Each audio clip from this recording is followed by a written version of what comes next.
Hello बच्चों,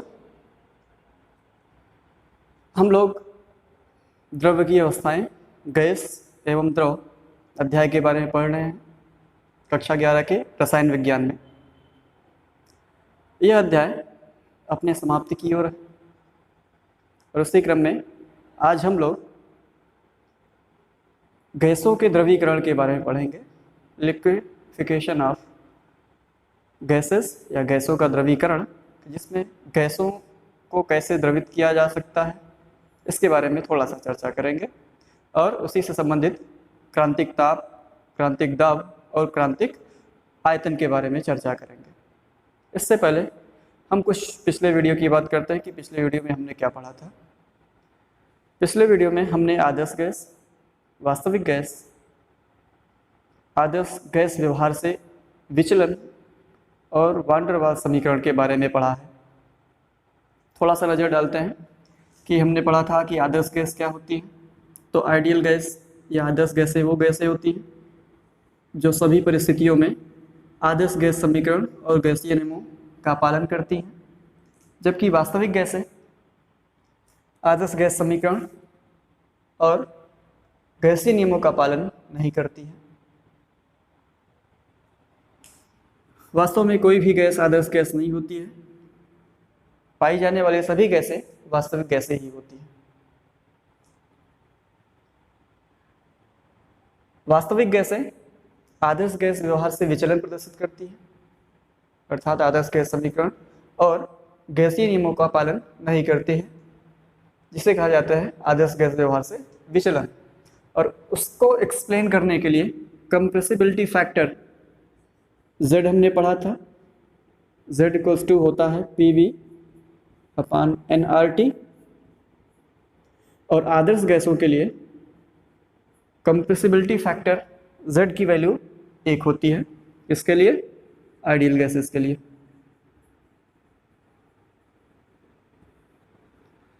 जबकि real गैसों के लिए Z की वैल्यू 1 के बराबर नहीं होती है। हाइड्रोजन और हीलियम के लिए Z की वैल्यू हमेशा 1 से ज़्यादा होती है और अन्य गैसों के लिए Z की वैल्यू 1 से कम होती है। हमने ये जाना कि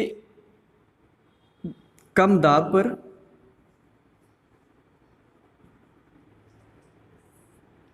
और उच्च ताप पर, कम दाब और उच्च ताप पर वास्तविक गैसें आदर्श गैसों की तरह व्यवहार करती हैं।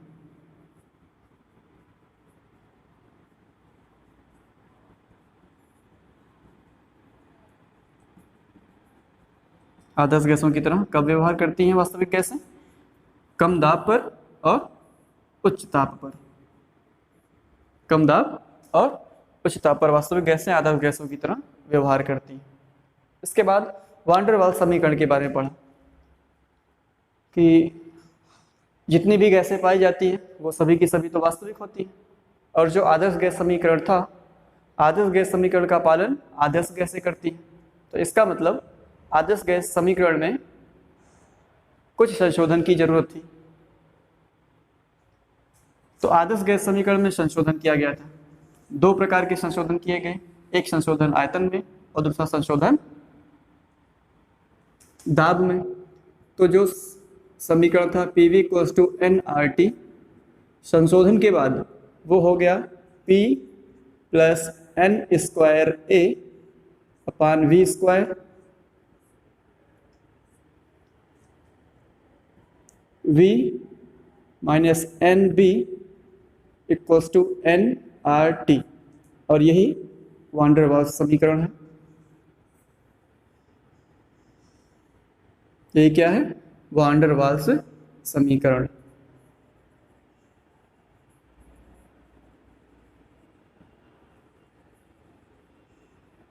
यहाँ पे A और B van der Waals constant है। अच्छा, यहाँ पे देखा जाए तो इसकी यूनिट और इसकी यूनिट दोनों बराबर होगी। A अपान V स्क्वायर की यूनिट P की यूनिट के बराबर, P मतलब दाब की यूनिट के बराबर होगी। यहाँ पे B की यूनिट आयतन की यूनिट के बराबर होगी। तो ये हमने पढ़ा। अब आज हम पढ़ते हैं गैसों का द्रवीकरण, एक क्रांतिक परिघटना, एक क्रिटिकल फिनोमेना है कि किस तरह से गैसों का द्रवीकरण होता है।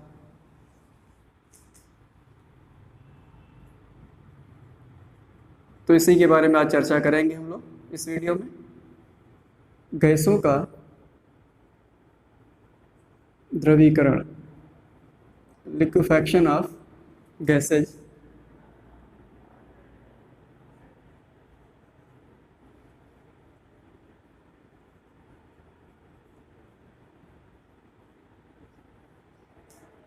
और इसी से संबंधित है क्रांतिक परिघटना।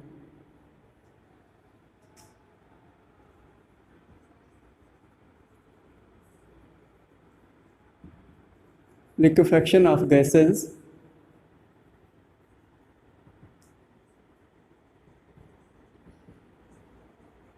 Critical phenomena. ठीक है,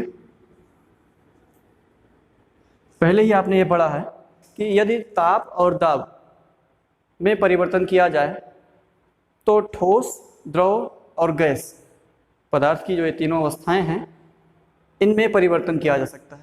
पदार्थ की एक अवस्था से दूसरे अवस्था में परिवर्तन संभव है ताप और दाब में परिवर्तन करके। गैसों के लिए हमने पढ़ा था कि यदि दाब को बढ़ाया जाए और या ताप को घटाया जाए, दाब को बढ़ाने पर या ताप को घटाने पर गैसें द्रवित हो जाती हैं या गैस द्रव अवस्था में परिवर्तित हो जाती है। यह हमने पढ़ा था। अब उसी से संबंधित चीज़ें हैं कि यह इतना आसान नहीं है कि प्रेशर को बढ़ा दें तो गैस द्रवित हो जाएगी। नहीं, सभी गैसों के लिए एक निश्चित ताप होता है कि उस ताप से यदि ताप थोड़ा भी ऊपर होगा तो गैस को द्रवित नहीं किया जा सकता है। आप उस पर चाहे जितना दाब डाल दीजिए, एक निश्चित ताप से अधिक ताप होने पर गैस को केवल दाब डालकर द्रवित नहीं किया सकता है, और उस ताप को कहा जाता है क्रांतिक ताप। क्या कहा जाता है? क्रांतिक ताप, या कहते हैं क्रिटिकल टेम्परेचर। क्रिटिकल टेम्परेचर, इसे टीसी से डिनोट करते हैं, क्रांतिक ताप। अर्थात क्रांतिक ताप एक ऐसा ताप है जिससे अधिक ताप पर गैस को द्रवित नहीं किया जा सकता है। गैस पर चाहे जितना उच्च दाब डाल दिया जाए, जैसे ही ताप क्रांतिक ताप के बराबर होगा या उससे कम होगा, तब गैस को आप दाब डालकर द्रवित कर सकते हैं, द्रव अवस्था में बदल सकते हैं। लेकिन क्रांतिक ताप से थोड़ा भी अधिक ताप यदि होगा तो गैस को द्रवित नहीं किया सकता है, उससे द्रव अवस्था में नहीं बदला जा सकता। जैसे माना जाए कि कोई गैस है जिसका क्रांतिक ताप 25 डिग्री सेल्सियस है। मान लेते हैं किसी गैस का क्रांतिक ताप 25 डिग्री सेल्सियस है। 25 डिग्री सेल्सियस या इससे कम ताप पर गैस पर दाब डालेंगे तो गैस द्रव अवस्था में बदल जाएगी। लेकिन यदि टेम्परेचर थोड़ा भी ज़्यादा है, 25.1 डिग्री सेल्सियस, 2, 3, 4, 26 डिग्री सेल्सियस, 27 या 28 डिग्री सेल्सियस है, उस अवस्था में आप चाहे जितना दाब डालेंगे गैस द्रव अवस्था में नहीं बदलेगी। अच्छा, कुछ गैसें ऐसी हैं जिनका क्रांतिक ताप उच्च होता है, जैसे अमोनिया हुआ, कार्बन डाइऑक्साइड हुआ, H2S हुआ, क्लोरीन हुआ, सल्फर डाइऑक्साइड हुआ। ये कुछ ऐसी गैसें हैं जिनका क्रांतिक ताप उच्च होता है, मतलब ज़्यादा होता है। क्रांतिक ताप कैसा होता है? ज़्यादा होता है। और जिन गैसों का क्रांतिक ताप ज़्यादा होता है उन गैसों को द्रवित करना आसान है। वे गैसें आसानी से द्रवित हो जाती हैं। वो गैसें क्या होती हैं? आसानी से द्रवित हो जाती हैं। ठीक, जिन गैसों का क्रांतिक ताप उच्च होता है वो गैसें आसानी से द्रवित हो जाती हैं। अच्छा, किन गैसों का क्रांतिक ताप उच्च होगा या किन गैसों को आसानी से द्रवित किया जाएगा? जिन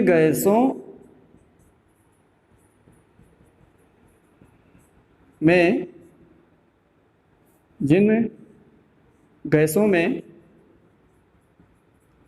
अंतराणु आकर्षण बल,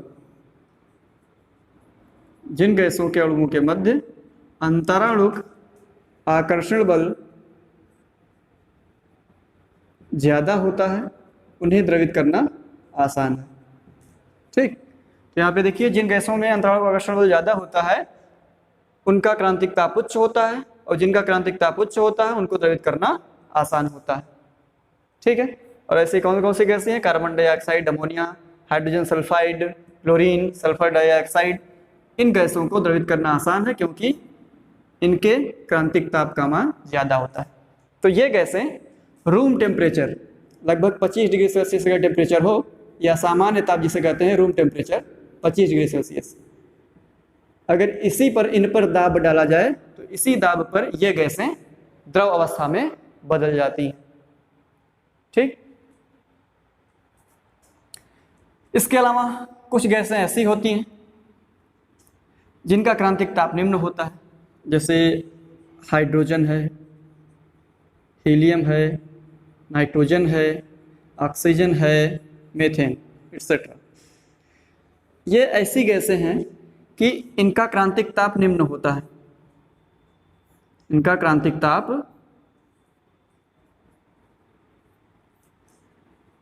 निम्न होता है और जिन गैसों का क्रांतिक ताप निम्न होता है उनको द्रवित करना कठिन है क्योंकि पहले टेम्परेचर को डाउन करके क्रांतिक ताप तक लाना होगा और जब ताप क्रांतिक ताप के बराबर हो जाए तब दाब डालकर गैस को द्रवित किया जा सकता है।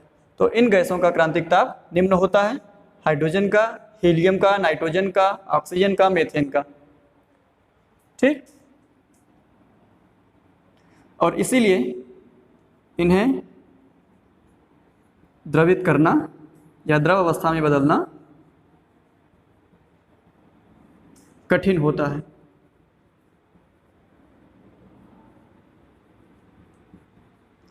इन्हें द्रव अवस्था में बदलना क्या होता है?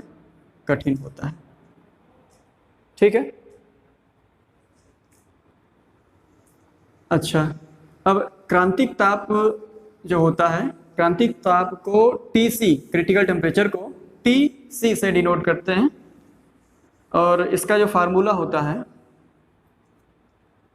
TC बराबर होता है 8A/27 RB। ये फार्मूला है क्रांतिक ताप का। किसका फार्मूला है? क्रांतिक ताप का, 8A/27 RB। A और B को आपने वान डेर वाल्स समीकरण में पढ़ा है। A और B van der Waals constant हैं, जबकि R क्या है? R को कहते हैं गैस कांस्टेंट, आपने आदर्श गैस समीकरण और वान डेर वाल्स समीकरण में भी है, इसे कहते हैं गैस कांस्टेंट।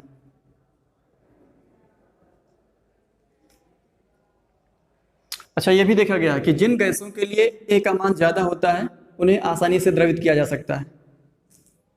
जिन गैसों के लिए कांस्टेंट A का मान ज्यादा होगा उन्हें आसानी से द्रवित किया जा सकता है या वो आसानी से द्रवित हो जाती है।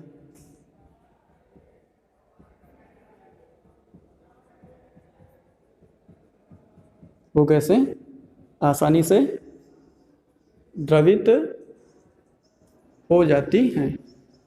ठीक, तो देखिए जो क्रिटिकल टेम्परेचर होता है TC, यदि ताप उससे ज़्यादा है, यदि गैस का ताप क्रांतिक ताप से ज़्यादा है तो गैस केवल गैसीय अवस्था में रहती है, केवल गैसीय अवस्था ही होगा।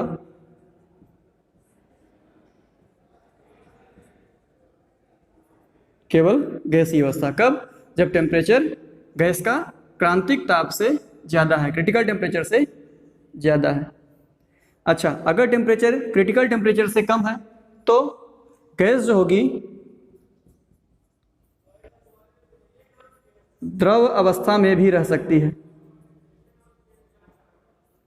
तब गैस द्रव अवस्था में भी रह सकती है। उसके लिए क्या करना पड़ेगा, आपको मालूम है कि प्रेशर को थोड़ा बढ़ाना पड़ेगा। और यदि ताप क्रांतिक ताप के बराबर है तो गैसीय अवस्था और द्रव अवस्था के बीच साम्य रहता है, दोनों अवस्थाएं साम्य में रहती हैं। द्रव एवं गैस अवस्था के बीच में साम्य होता है, या ये साम्य में रहती है। कौन? गैस अवस्था और द्रव अवस्था साम्य में रहती है। किस ताप पर? क्रांतिक ताप पर। क्रांतिक ताप पर गैसीय अवस्था और द्रवीय अवस्था के बीच में साम्य रहता है, ये साम्य अवस्था में रहती है। अच्छा, यह अवस्था मतलब जो अवस्था क्रांतिक ताप पर होती है, क्रांतिक ताप की जो अवस्था है, क्रांतिक ताप पर द्रव और गैस के बीच में साम्य अवस्था रहती है, इस अवस्था को कहा जाता है क्रांतिक अवस्था। इस अवस्था को क्रांतिक अवस्था कहते हैं। और इस घटना को क्रांतिक परिघटना कहते हैं। इस घटना को कहते हैं क्रांतिक परिघटना या क्रिटिकल फेनोमेना।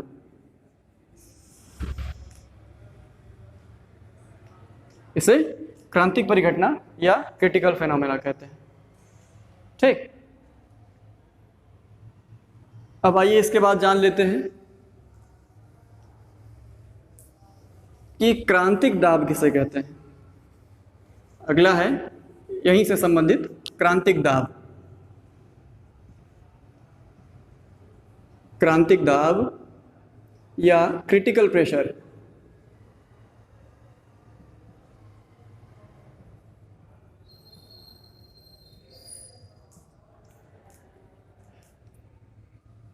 क्रांतिक दाब क्या होगा? यदि कोई गैस क्रांतिक ताप पर है, किसी गैस का ताप क्रांतिक ताप है, क्रांतिक ताप के बराबर है, उस दशा में, उस स्थिति में अगर गैस को द्रवित करना है तो हमें दाब डालना पड़ेगा।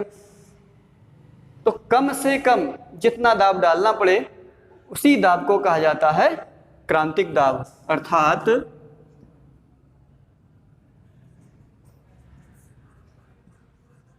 क्रांतिक ताप पर किसी गैस को द्रवित करने के लिए, क्रांतिक ताप पर किसी गैस को द्रवित करने के लिए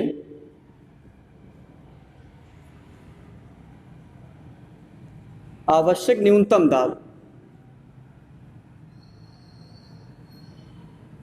आवश्यक न्यूनतम दाब, यदि टेम्परेचर का गैस का टेम्परेचर क्रांतिक ताप के बराबर है तो गैस को अगर हमें द्रव अवस्था में बदलना है तो कम से कम जितना न्यूनतम दाब, कम से कम जितना दाब लगाना होगा उसे कहा जाता है क्रांतिक दाब। क्या कहा जाता है? क्रांतिक दाब कहा जाता है। क्रांतिक दाब को पीसी से डिनोट करते हैं, क्रिटिकल प्रेशर, और इसका फार्मूला होता है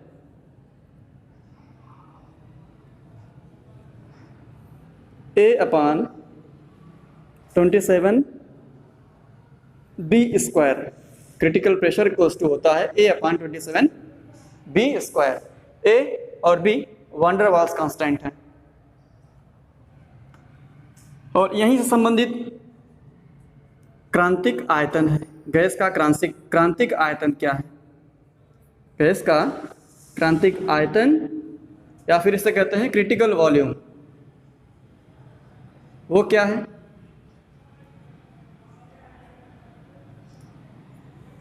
क्रिटिकल वॉल्यूम क्या है? क्रांतिक ताप तथा क्रांतिक दाब पर, क्रांतिक ताप और क्रांतिक दाब पर किसी गैस के 1 मोल का जितना आयतन होगा उस आयतन को कहा जाता है क्रांतिक आयतन। देख लेते हैं, क्रांतिक ताप व क्रांतिक दाब पर, क्रांतिक ताप व क्रांतिक दाब पर किसी गैस के 1 मोल का आयतन, किसी गैस के 1 मोल का आयतन क्या कहलाता है? क्रांतिक आयतन कहलाता है। ठीक, क्या कहलाता है? क्रांतिक आयतन कहलाता है। अब क्रांतिक आयतन को डिनोट कैसे करते हैं? VC से, क्रिटिकल वॉल्यूम VC, और VC बराबर होता है 3B। VC बराबर होता है 3B। ठीक है,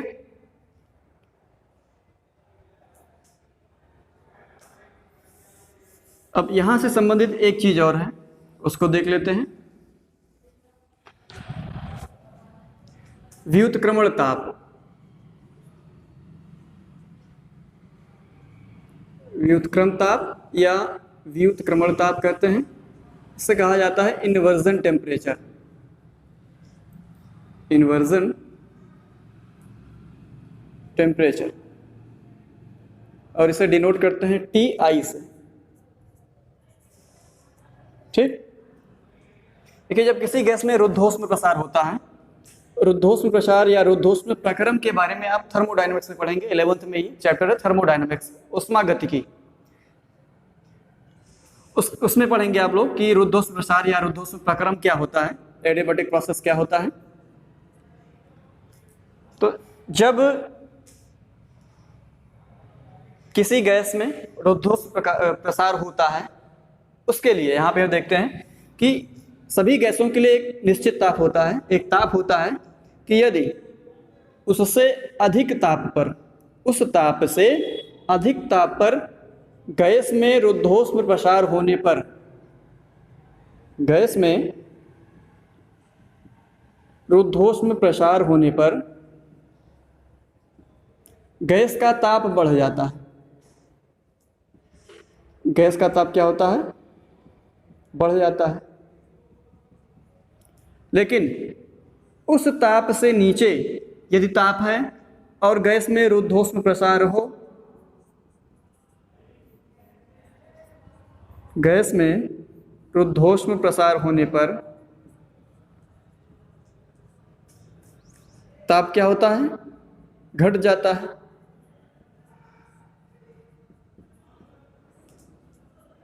तो उस टेम्परेचर को कहा जाता है व्युत्क्रमण ताप।